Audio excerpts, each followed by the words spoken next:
Welcome back in this section in which we will focus on the process of implementing an ERP system. Let's start with an overview of what you can expect in this section. In this lesson, we will first address some common misconceptions about implementing ERP systems. Then, in lesson 2, we will take a look at the typical phases during implementation. In the lessons following after this, we will then address a number of topics which are relevant to get a deeper understanding of the implementation process itself. These topics are brownfield versus greenfield implementations, the difference between configuring and customizing an ERP system, and the different strategies you can take for your go live. But let's first have a look at some misconceptions about implementing ERP systems. When organizations start an ERP project, a few typical misconceptions often show up. Let's walk through the most common ones and what they really mean in practice. The first misconception is that an ERP implementation is just another big IT project.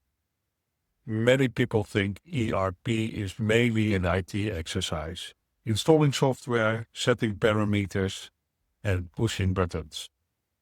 But in reality, the biggest changes happen in the business. Implementing ERP is more about business processes and the organizational aspects than technology.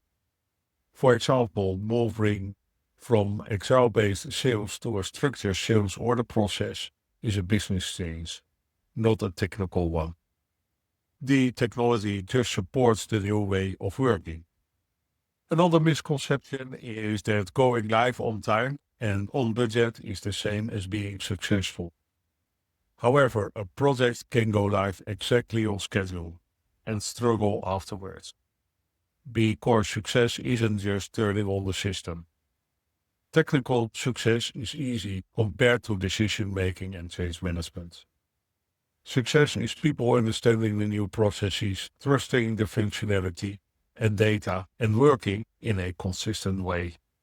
For example, going live without clear responsibilities for master data often leads to confusion right after the launch, no matter how good the technical delivery was. The last one I want to mention here is management thinking that the team is empowered and they don't need their time. Teams can do their work, but they can't remove an organizational blocker. Senior management support is the number one success factor. ERP projects need leaders to back decisions, resolve conflicts, and reinforce priorities. Typical example, supply chain and sales may disagree on stock levels, and without leadership intervention, that decision can stall the whole design. So the key message here is that ERP success depends far more on people, decisions, and leadership than on technology. The system is only as strong as the processes and behaviors around it.